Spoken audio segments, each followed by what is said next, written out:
to the great God of the heavens and the earth, for he is the only one that is worthy. Blessed be the day that he has made for us to enjoy, to be obedient, to enjoy his grace and his mercy.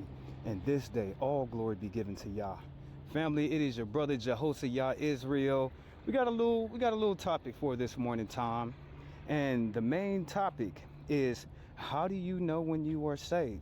Now, it is written, now, when you believe and you come into your belief and your faith in your master, that he will wash away the embarrassing sin that you would be accustomed to doing before you known him. It's a beautiful thing, family, to know inside of myself that I'm not going to transgress the law, because those are sinful actions of a nature that makes me ashamed of the sin that I do. So when Jesus said that he wipes away, that he washes away the sin from you, he does. He really does wash away those embarrassing moments in my time to where I fell and I gave into something that was unholy, something that it wasn't right, family. It was ungodly. Shouts out to all my brothers and sisters who pay attention and show me love. Family, I hope you're doing good, brother. I hope you're doing good, sister. You blessed wherever you at. In the name of Yahshua HaMashiach, we also call our Master Jesus Christ. Now, how do you know when you are saved? A man cannot save himself by no stretches of the imagination. And it is written, if I was to use my strength to try to save me out of any peril or any situation, a bad tithing, I would fail, family. It's only through the mercy that God is going to rescue you, that he's going to redeem you by you putting your trust and your faith in him. A man cannot rescue himself. A woman cannot save herself by her own smarts, by her own ingenuity, by her own strength. That man will not be able to save himself with his strength that he has, the knowledge that he has. It is only through the mercy and through the grace of God that we are saved. How do you know when you saved, Jehoshaphat? But it goes back, family, to you doing embarrassing things, giving into sin intentionally and unintentionally. So it goes back. Your master, from your love of your father and your master, is going to prevent you from going back into your old ways. We're not talking about people that are snared. We're not talking about people that are blocked. We're not talking about people that have some type of snare on their life to where they falling back into their sin. We're talking about true believers who believe and stand on the foundation that was given to them. It's hard, family, to believe in God. You must have faith. The only way to be obedient to God is through your faith and your works, for that's what he wants to see out of us living for how he told us how to live.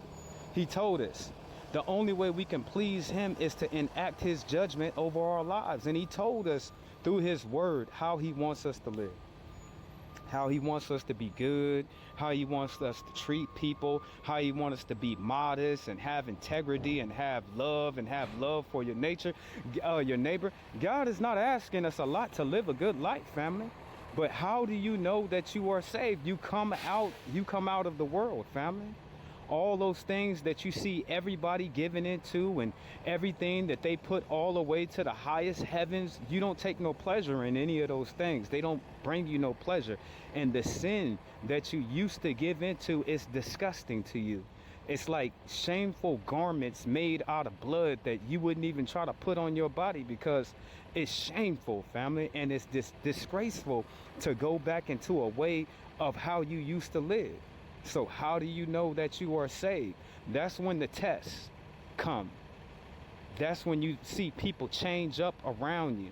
That's when it becomes harder in the situations. But you also got to remember that your God will never give you something that you can't not handle. And your God will never put you in a position to where he wouldn't give you a way out. He always gives us a way out, just like he wouldn't stack so many different burdens on your chest. But as you walk in the light, you are attacked. You're not liked. You're ridiculed. You're mocked. You're shamed. I sit up sometimes and I just count all of my enemies, and I have to remember inside of my own self, the only reason why I have all these enemies, because these people are not living their life right. They not living good. And my brothers and my sisters, y'all have to understand the only way that the devil can hurt God is to hurt his children. The only way, family. However, he might manifest himself in your life, and the things that he tried. He's a thief, family. He's trying to steal your stuff, family. He's trying to kill you. He's trying to steal from you, and he's trying to slander your name. And at the same time, the only way, my brothers, my only way, sister, is for the devil to hurt God is to get to you. It has been written that the great works of God is done through man.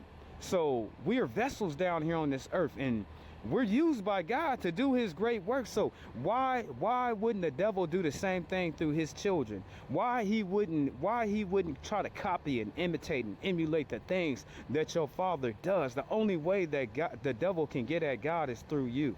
The only way. And through his children down here on this earth.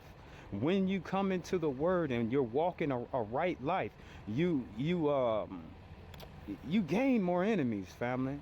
You gain more ridicule. You gain more scoffers and mockers of people that's against you. But you yourself, you haven't done anything to these people, brother. Sister, do you hear me? Yeah, Jehoshaphat, I heard what you said. I don't know why they don't like me. Because your love of God. That's why. Oh, brother, I just got on the job. I don't even know them Hebrews, Jehoshaphat. I don't even know them Hebrews, Jehoshaphat. But they got my name in their mouth because they know who you are. And it's a damn shame for the true children of the Most High Yah who make up the vine. It's a damn shame. We got all these people hating on us, and we never did anything to them. We never backstabbed them. We never talked bad about them. We never ridiculed them, and we only got good things to say, for we know curses and blessings come forth out of our mouth through our will, either good or either bad. What do you gain? You gain a harder life. But the shame is, okay, brother, you stepping yourself apart. Sister, you stepping yourself apart, and you don't want to walk in the ways of man. You don't want to walk in the traditions of man. You trying to walk on a right path. The devil's gonna come along, and he's gonna question you over that. And you gotta imagine, he the only one that's sitting there in your life that is snitching to you. Either you're good or you're bad. And the saddest thing, the devil knows everything about us. So anything that we're doing, he's gonna snitch on us. You know what I'm saying? Those are the things that he's gonna get at us at. He's gonna question us over that. He's gonna test us over that. He's gonna put the sin blatantly in your face to see if you will give in before he knows it is your weakness. How do you know that you are saved? You know that you are saved because you're going to live for what is right in this world, and you're not going to turn your back on the principles of the laws, of the statutes, of the commandments, of the limitations that God already put on us to enact his judgment. Just by you following the law, you enacting God's judgment. Just by you following the commandments, you're enacting God's judgments. Just by you following his limitations, you are enacting God's judgment over your life. So I want to just tell my brothers and sisters to stay strong. You are doing a great works, stepping outside of this world to be the creature, the man or the woman that God made you so he can use you in this life. So don't let nobody steal your crown away from you, my brothers and sisters, because that's what they want to do. Not only do they want to go to hell, not only do they want to be tossed in a lake of fire, they also want to bring you down there with them. They want you disgusted. They want you to feel some type of way, but you must understand it's the devil working in those people to get at you. And the devil doesn't change, family. You know what the old saying is, if it ain't broke, don't try to fix it. So when the devil comes at you, you got to learn how he manifests himself and what he is getting at you at, family. That'll never change. He ain't gonna change that about himself. And where your spiritual attacks at, where they start at, that's where he's gonna be fighting you at. But you yourself, you have to understand that you are a vessel of God, and you're being used by God down here on the earth to do this great works, this great will that your Father, that he needs to get done each and every single day. God uses us in some type of capacity. and some type of shape or some type of form, he uses us to bring in righteousness and justice and love to a world that is dying and it is so dark and it is so cold. It's a reason, brother, why you the light. It's a reason, sister, why you the light, because people need to see the glory of God. Just by them seeing you and your love for God, the kingdom of God have been upon them. They have a choice to make. Either they're going to step into the light or they're going to fade away into the darkness like so many different others. So I just want to let my brothers and my sisters know, keep up your fight. Be on the lookout for the devil because he's looking at you. I hope that everything is well with you. Peace and blessings be upon your day. This has been your brother Jehoshaphat Israel here in the house that God has made.